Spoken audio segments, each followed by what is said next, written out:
Être soi-même, c'est être authentique. C'est être aligné sur les valeurs qui sont les vôtres. C'est savoir exactement ce qui est la vision qui guide votre vie. Avant même que vous ayez été en couple avec cette personne, être soi-même en appel à votre responsabilité propre, à être vivant en tant que vous, à être vous véritablement.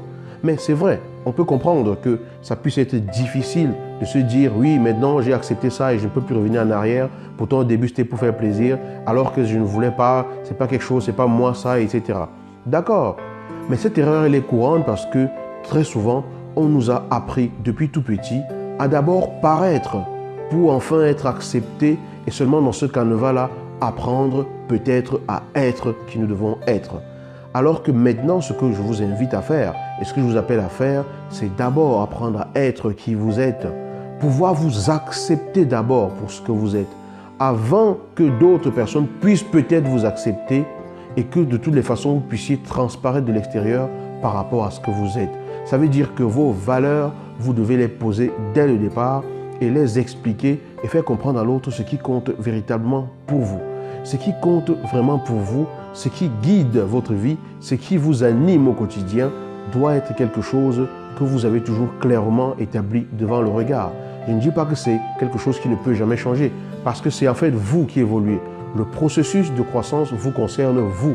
Et c'est en grandissant que vous allez vous rendre compte, grandissant, je veux dire en évoluant, en progressant, que l'on se rend compte qu'il y a des choses que l'on admettait avant qui aujourd'hui ne sont plus peut-être valables pour la compréhension que l'on a aujourd'hui.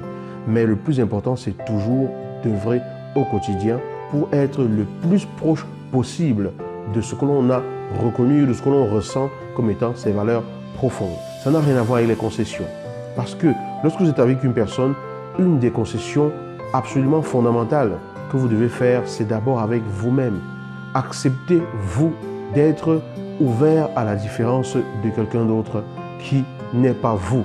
Ça veut dire être ouvert à quelqu'un d'autre que vous, qui a des défauts que vous n'avez peut-être pas ou que vous identifiez, qui a des qualités que vous n'avez pas, qui va vous challenger sur certains points. C'est la première concession à faire. Le fait d'être déjà ensemble, c'est une concession que vous faites, d'accepter de faire le chemin, mais vous le faites dans la joie parce que l'autre, vous êtes content d'être avec cet autre-là. Alors oui, c'est possible d'être authentique. Et c'est la clé d'ailleurs, être authentique parce que l'autre vous aime pour ce que vous êtes véritablement et non pour le masque que vous lui présentez et non pour l'apparence que vous lui montrez. Parce que le jour où le masque tombe, on se rend compte qu'en fait, c'était une personne tout à fait différente qu'on aimait et que cette personne en fait n'existe pas. Alors, soyez authentique.